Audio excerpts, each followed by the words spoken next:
Hello, this is Brian Scuttle of Sonic Cinema here with a quick take review, my first of the 2025 Atlanta Film Festival. I do hope to do more next week when I get to the virtual catalog of catching up with stuff that I've missed throughout the festival.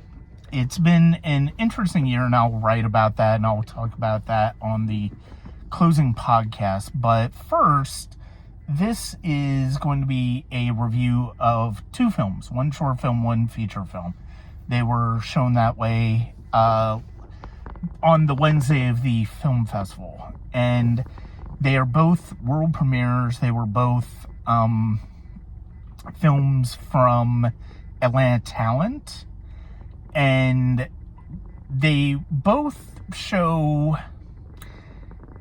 an impressive desire to do something interesting while also showing the limitations of what an ultra low budget can do.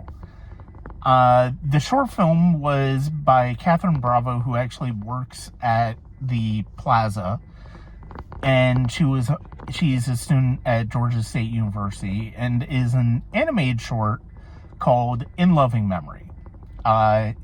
Is about a woman who remembers her late husband and has a moment where she shares it with the memory of him when a certain song comes on the radio.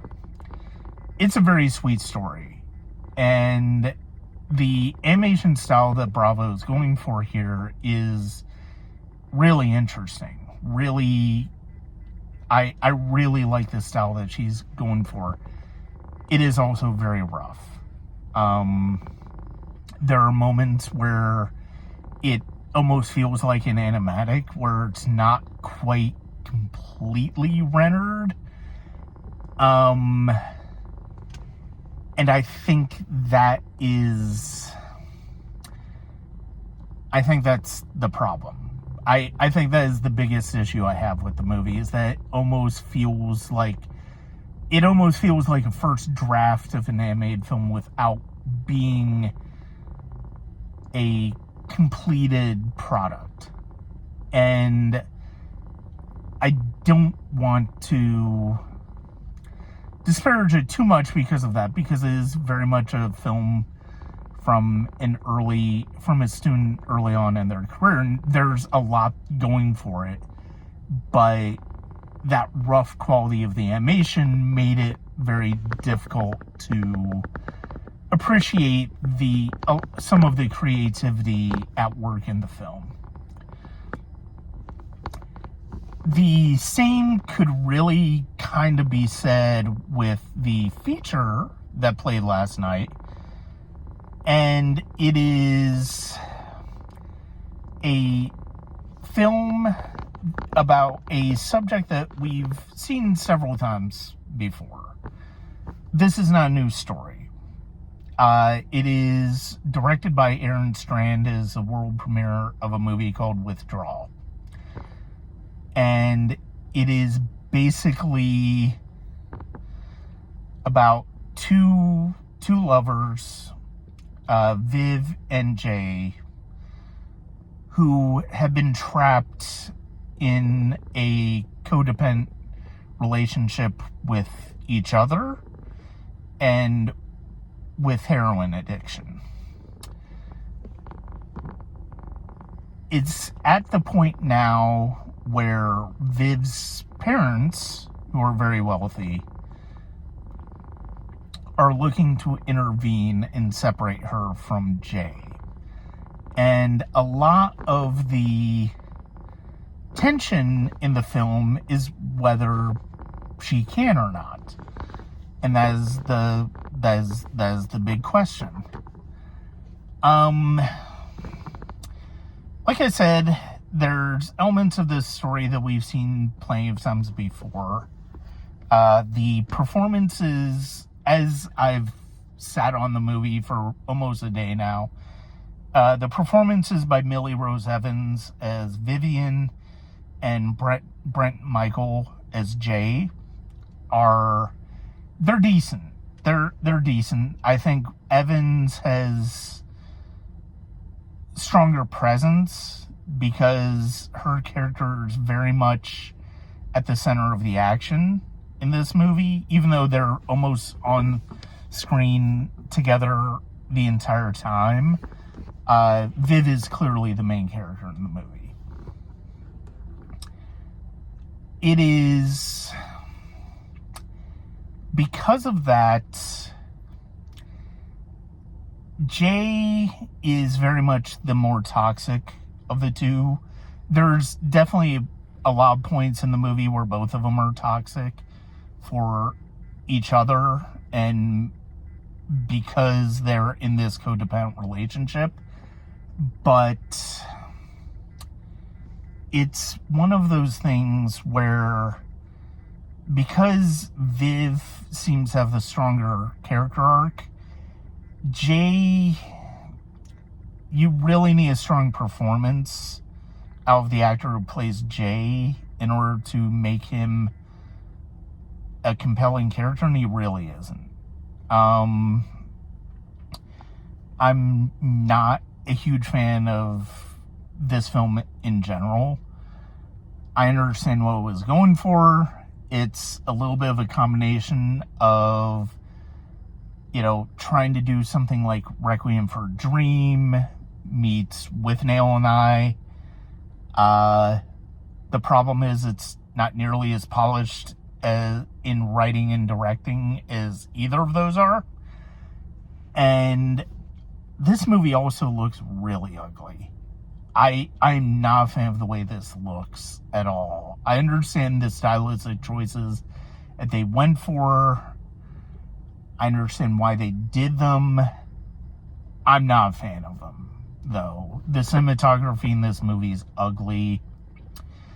For the most part, they're in this godforsakenly disgusting home that has been unkept for probably a year, which is through a good amount of the time that these characters have been together and on this downward spiral.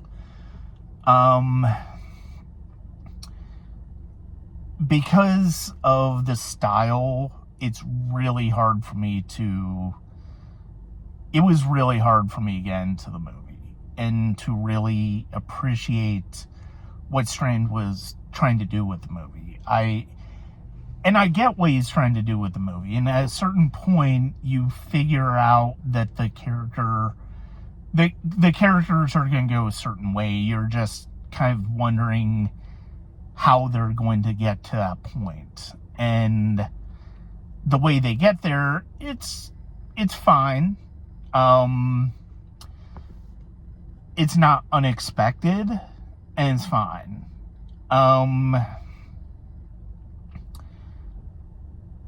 Overall, though, this movie was... I wasn't a huge fan of this movie. I think the performances are okay.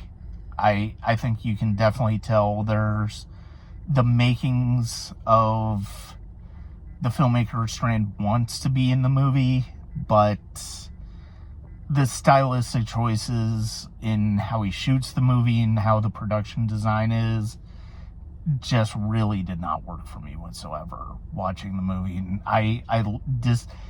because of the fact that I like the performances more the more I think about them, I actually am more annoyed by the stylistic choices he made as a filmmaker as a result. Because if he had done, like, I don't mind a film having, with an ultra low budget, looking like a film that is an ultra low budget. I can overlook that if the story's there. And personally, I don't think the story is particularly there in this movie. I think it tries to do things that it just is not capable of doing. And, I mentioned the two movies earlier, With Nail and I and Requiem for a Dream, that I feel like this movie is trying to emulate, or at least get on the same plateau of, and it's just not there. I'm sure some people will get more out of it than I will. It just was not my cup of tea as a whole.